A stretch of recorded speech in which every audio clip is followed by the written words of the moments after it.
Good morning. खुदावंद के ज़िंदा और जलाली नाम में आपकी सलामती हो।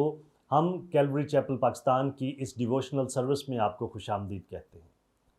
मेरे अजीज़ों, आज हमारी इस मुख्तसर डिवोशन का उन्वान है सब्रो इत्मीनान। आइए कलाम मुकद्दस में से एक हवाला देखते हैं। इमसाल 16 बाब उसकी 32 आयत। जो कहर करने में धीमा है वो पहलवान से बेहतर है, और वो जो अपनी रूह पर ज़ाबित है उससे जो शहर को ले लेता है। कहा जाता है कि सब्र दरअसल ऐसे ही है जैसे आप अपनी चलती हुई मोटरसाइकिल के गियर बदलने के लिए उसे न्यूट्रल करते हैं। एक दफ़ा यूरोप में एक पुरानी रेलगाड़ी देहाती इलाके की एक पुरानी सी पटरी पर धुआं उड़ाती और चुरचुराती हुई आहिस्ता आहिस्ता चली जा रही थी कि अचानक वो हंगामी तौर पर एक जगह पर रुक गई।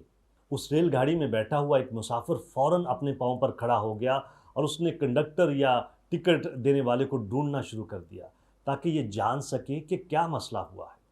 जब उसे कंडक्टर नज़र आया तो उसने उसके पास जल्दी से जाकर दरियाफ्त किया कि क्या हुआ है, और उसे बताया कि मैं एक सेल्समैन हूँ और 1 घंटे के बाद अगले कस्बे में मेरी किसी से बहुत ज़रूरी मुलाकात तय पाई है। यहाँ पर तो कोई रश नहीं, कोई रुकावट नहीं, फिर भी ये पुरानी सी छकड़ा गाड़ी आगे चल ही नहीं पा रही। कंडक्टर ने उसे मुस्कुराते हुए देखा और उसे कहा कि सर, आपको परेशान होने की ज़रूरत नहीं। रेल की पटरी पर एक गाय आ गई है, बस अभी ये इंतज़ार कर रहे हैं कि वो गुज़र जाए, और जो ही वो गुज़र जाएगी तो गाड़ी चल पड़ेगी। इस पर वो सेल्समैन गुस्से और बेकरारी की हालत में चलता हुआ वापस अपनी सीट पर आकर बैठ गया।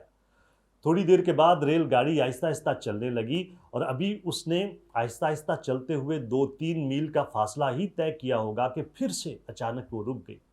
इस बार कंडक्टर खुद उस सेल्समैन के पास आया और उसे कहा कि सर, आप परेशान ना हो, गाड़ी थोड़ी देर में चल पड़ेगी, यहाँ पर हम बहुत थोड़ी देर के लिए रुकते हैं।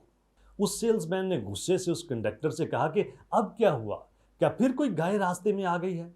अभी जो बात उस सेल्समैन को मालूम नहीं थी वो ये थी कि जिस ट्रेन का उसने टिकट लिया था उसके रास्ते की रुकावटों और थोड़ी थोड़ी देर के बाद मुख्तलिफ मकामात पर रुकने जैसे सभी मामलात को मद्देनज़र रखते हुए उस ट्रेन ने अपने सफ़र के दौरानिए का शेड्यूल तय किया था।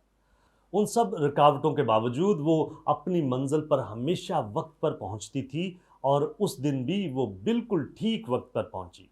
वो सेल्समैन अपने मुकर्रा वक्त पर अपनी ज़रूरी कारोबारी मुलाकात कर पाया। उसे गाड़ी के बार बार रुकने से किसी तरह का कोई नुकसान नहीं हुआ था, लेकिन वो सफ़र के दौरान अपने ही अंदरूनी खौफ और फिक्रमंदी की वजह से परेशान होता रहा।